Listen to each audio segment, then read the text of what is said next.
Bienvenidos. Esto es Fuera de la Caja. Yo soy Macario Esquetino. Les agradezco mucho que me escuchen en este análisis de coyuntura de la semana que termina el 5 de febrero. Estoy grabando para usted justamente en ese día porque quise esperarme a ver la ceremonia en celebración del 106 aniversario de la Constitución, particularmente porque era el primer discurso en un evento de este tipo de la ministra presidenta de la Corte, Norma Piña.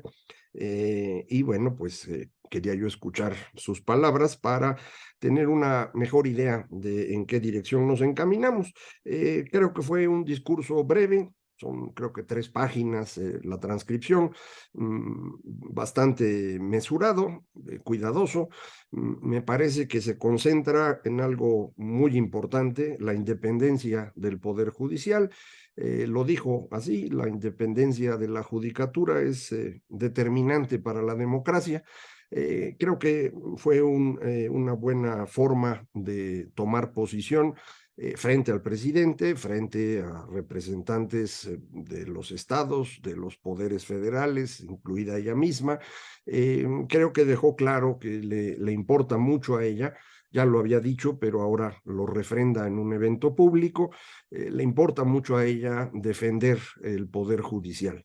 Creo que debemos congratularnos de ello. Ese es el trabajo del presidente, en este caso presidenta de la Suprema Corte de Justicia.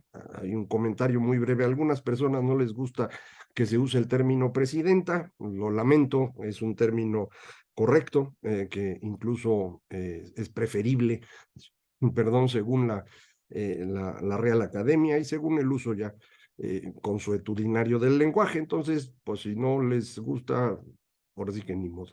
Creo que eso es lo que esperábamos, pues, de quien preside la Suprema Corte de Justicia, que defienda el Poder Judicial. Ese es su trabajo.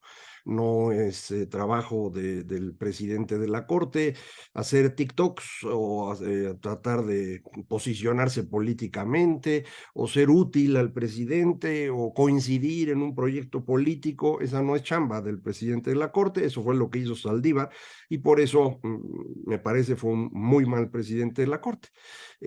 Norma Piña dice, yo voy a defender la independencia del Poder Judicial, lo dice de cara al presidente, que pues no quiere verla, al extremo de que los ubicaron, perdone la redundancia, al extremo de la mesa y no junto al presidente como se acostumbraba tradicionalmente en este tipo de eventos.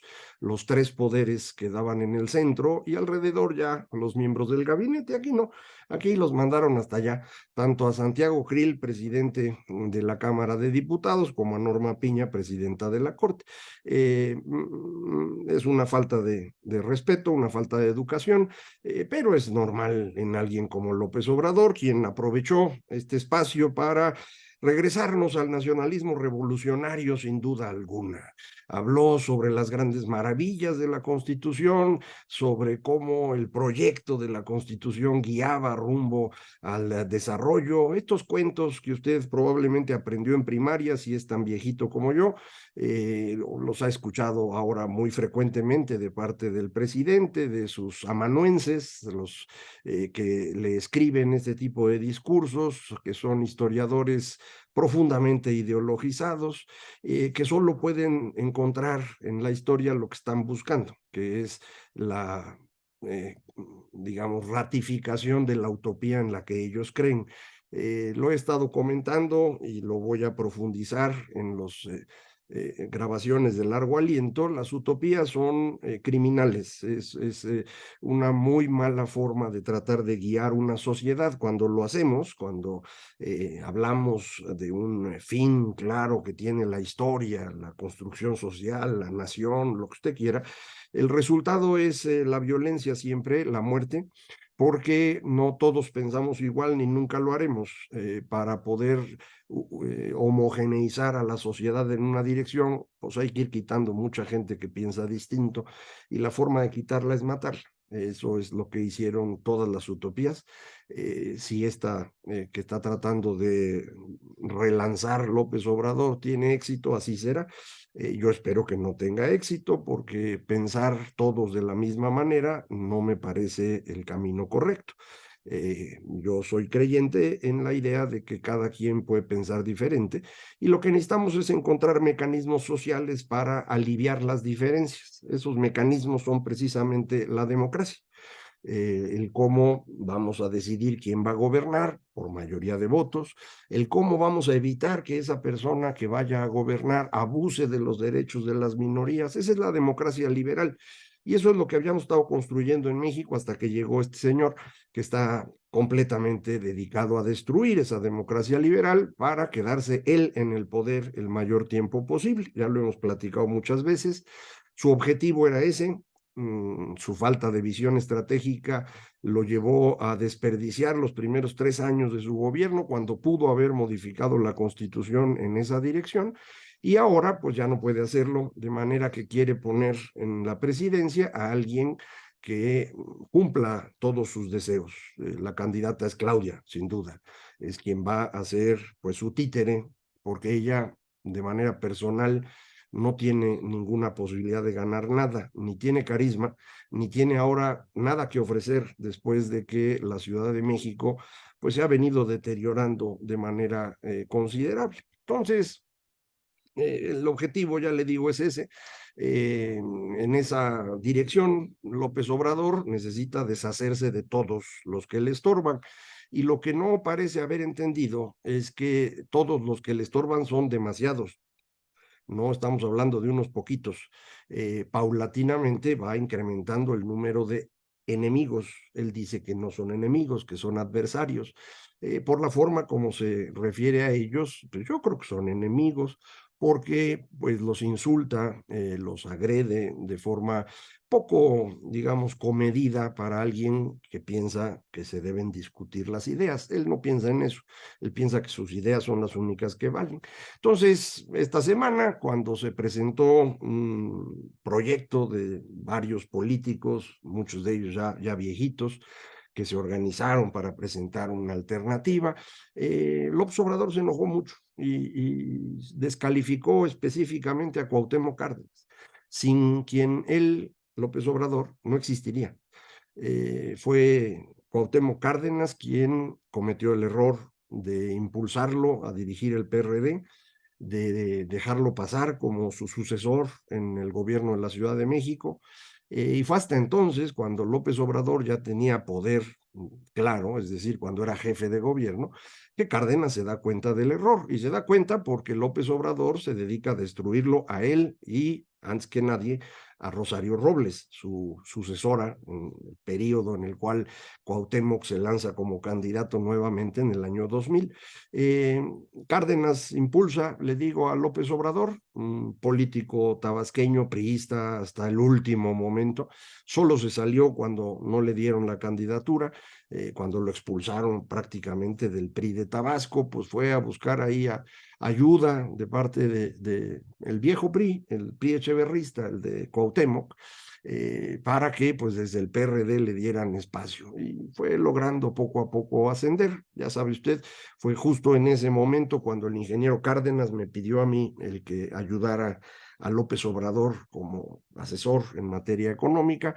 Eh, la anécdota la narro en el libro este de México en el precipicio, si quiere usted verlo con más detalle. Pero bueno, esencialmente, le digo, López Obrador decide enfrentarse con Cárdenas. Cárdenas vuelve a cometer el mismo error histórico de él, que es no aguantar hasta el final. Dice, no, pues yo ya me había retirado del grupo. O se retiró el sábado cuando el evento era el lunes, no es que se haya retirado un mes antes. ¿Por qué se retiró el sábado? Pues yo me imagino que porque desde Palacio le habían dicho eso. Eh, López Obrador no estaba enterado, alguien más fue el que se le ocurrió avisarle al ingeniero que no iba a estar bien la idea, pero era el momento para que Cárdenas dijera, a ver, espérate, güey, ¿no? A lo mejor tú crees que tienes la razón, pero en la democracia no es así. Eh, No lo hizo, prefirió echarse atrás y bueno, pues ya será juzgado por la historia. Ya acuérdese usted que todos podemos cometer errores en distintos momentos del tiempo y esos errores también cuentan cuando se evalúa lo que hizo uno en la existencia. Creo que este error le va a costar mucho a Cuauhtémoc porque va a modificar la visión que muchos tenían de él, sobre todo cuando se analice esto en el futuro. No nada más se pelea con Cárdenas, se pelea con todos los demás. Ya sabe usted, ya se peleó con la UNAM porque está pensando en que quién va a ser el nuevo rector y dice, pues de una vez voy destruyendo a quienes están hoy en rectoría para con eso poder colocar a alguien, no tengo idea en quién estará pensando.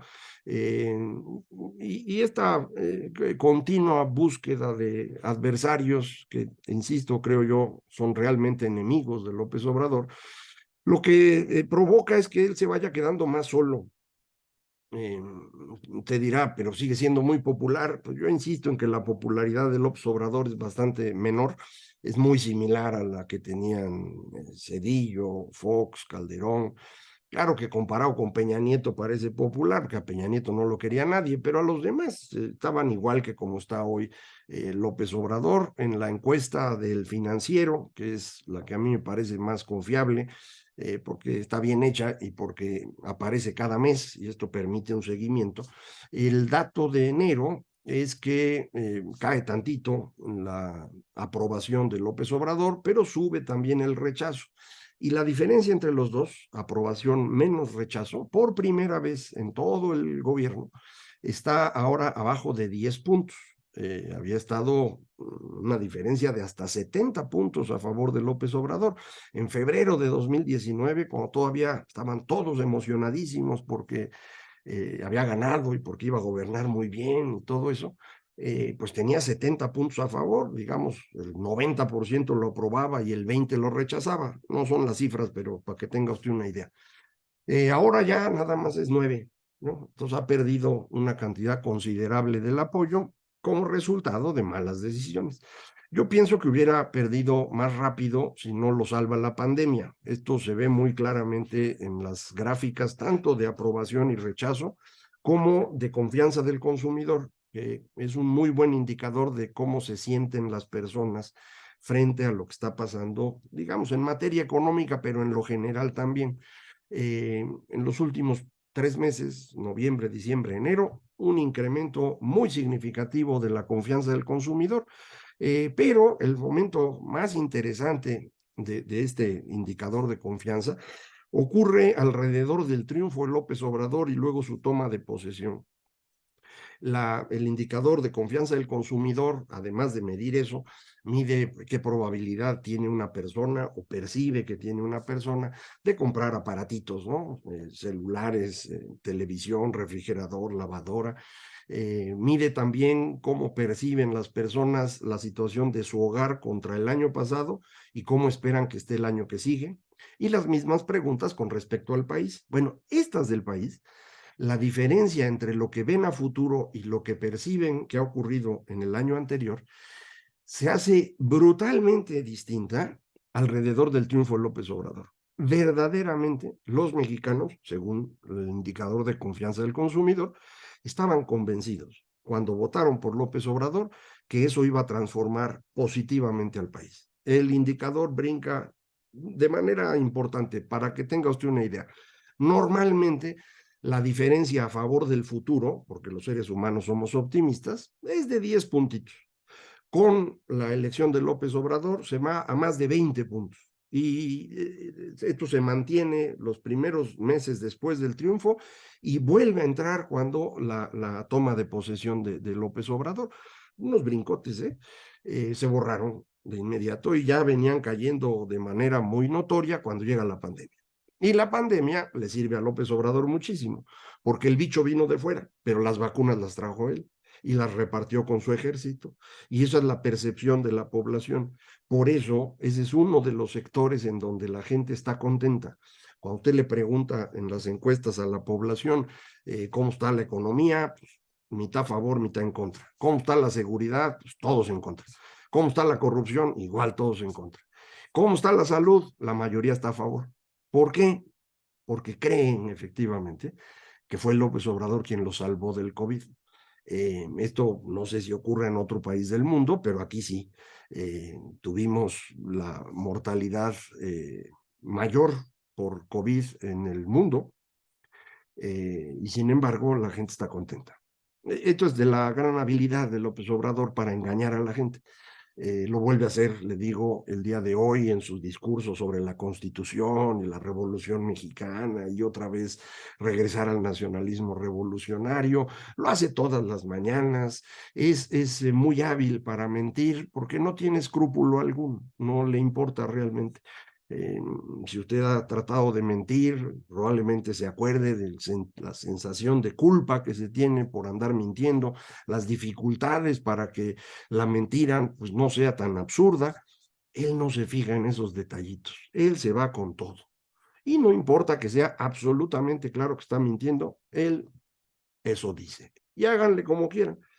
En el peor de los casos, tiene otros datos. Entonces, pues no tiene limitante en ello. Esta falta de vergüenza que tiene es lo que le permite pues seguir engañando a un cierto grupo de la población. No, ya no son las mayorías con las que ganó, ni la inmensa mayoría con la que llegó al poder, es decir, cuando entra a la presidencia los primeros meses, pero sigue teniendo gente a favor. Vamos a ver esto cómo se acomoda en los siguientes meses, ya rumbo al 24. Le digo, este año 23 es el más importante en materia política porque 24 será la conclusión de lo que se haya hecho en este año. Las elecciones de Estado de México y de Coahuila, la selección de los candidatos, la conformación de las alianzas, eso se va a hacer en este año. En el siguiente ya será pues el detallito y sobre todo en el próximo año lo que vamos a tener que hacer es garantizar que haya una elección limpia, es decir, defender al Instituto Nacional Electoral. Creo que en ese sentido lo que dijo la ministra hoy, Norma Piña, da esperanza de que la Suprema Corte sabe que tiene que actuar de forma independiente para defender la democracia. Es una muy buena noticia. Vamos a ver cómo se presentan los recursos en contra del famoso Plan B para ver si pues tienen cabida o no en la lógica de los ministros. No crea usted que esto nomás es de que yo digo que es inconstitucional y ya. Hay que aclarar eso y confiemos en que lo hagan bien. Después viene la selección de los consejeros, ahí están atorados porque pues obviamente el presidente quiere 4 personas a su gusto, en particular a quien vaya a presidir el Instituto Nacional Electoral. La oposición no quiere dejarse porque pues, sería un problema. Después de esto, si se logra que no quede todo en manos de López Obrador, vendrá el tema del presupuesto del INE para el próximo año. Esto será en octubre, noviembre. Para ese entonces va a ser muy importante qué pasa en la Cámara. Recuerde usted que para poder ganar los votos en la Cámara de Diputados, Morena necesita al Partido Verde. Si el Partido Verde se cambia de coalición, Morena no tiene mayoría en la Cámara, no puede ni sacar el presupuesto. Yo no sé para noviembre cómo va a estar el asunto. Mucha gente dirá, no, pues el Partido Verde ahí va a estar con Morena. No, el Partido Verde está con quien gana. Y van a ir fildeando a ver si pueden o no ganar los de Morena o los otros, y entonces y dirán en qué dirección se mueven, así que tampoco está tan seguro. De cualquier forma, en el 24, yo estoy seguro, López va a decir que él no perdió la elección, si llega a perderla. Va a hacerle como Trump o Bolsonaro, diciendo que le robaron y todo lo demás, y ahí va a entrar pues la importancia del ejército, que fue quien en Brasil convenció a Bolsonaro de que por ahí no era, y en cierta medida, no nada más el ejército, sino todas las instituciones en Estados Unidos evitaron el golpe de Estado de Trump del 6 de enero de 2021. Aquí creo que vamos a llegar a lo mismo. El ejército tendrá que hablar claramente con López Obrador en caso de que su candidata pierda y decirle agarre usted sus chivas y váyase a su rancho. Yo confío en que el ejército así lo hará, en buena medida porque no tiene nada que ganar defendiendo a López. Todo lo que le iba a dar López ya se lo dio. Ya no veo yo qué más le puede ofrecer al ejército, a menos que le quiera dar la presidencia, pero eso no está en este momento en juego. Así que creo que es otra muestra de la falta de visión estratégica de López. Ya lo veremos. Los próximos días van a estar saliendo más datos sobre el comportamiento de la economía. En esta semana se nos dijo la economía creció 3% durante 2022, con un crecimiento de 0.4% trimestre a trimestre en el último del año pasado. Este dato a mí no me convence, porque se forma por un crecimiento importante del sector agropecuario, seguramente así fue, pero reportan un crecimiento en la industria y ya lo habíamos platicado aquí, la industria no está creciendo, al contrario, se está contrayendo. Eso fue en octubre, tablas, en noviembre una caída, y en diciembre la caída de industria manufacturera es muy grande como para que la puedan compensar las otras tres ramas que hay dentro de la industria. De manera que creo que el dato está equivocado. Eh, Puede ser, es el PIB oportuno, no está hecho con detalle. El detalle lo conoceremos hacia el 24 o 25 de febrero, y entonces veremos si se confirma o no eso. Si no se confirma, tampoco es que haya habido una contracción brutal, ¿eh? Nada más es un poquito menos. ¿Por qué es importante? Para tener una idea del comportamiento del 23. Si efectivamente viene la caída, está ocurriendo desde diciembre y ahora en enero, pues entonces podríamos pensar, vamos a tener un bache los primeros 6 meses del 23 y después a lo mejor nos recuperamos. Depende mucho de los sectores que han sido los que han crecido, que son manufacturas de exportación, turismo, remesas. Remesas se repusieron en diciembre, pero aún así la tasa de crecimiento es cada vez menor, a pesar del brinco de diciembre. Eh, Vamos a ver, pero pues independientemente de lo que ocurra en la economía, le insisto, 2023 es un año esencialmente político, porque en este año se define lo que ocurrirá en 2024.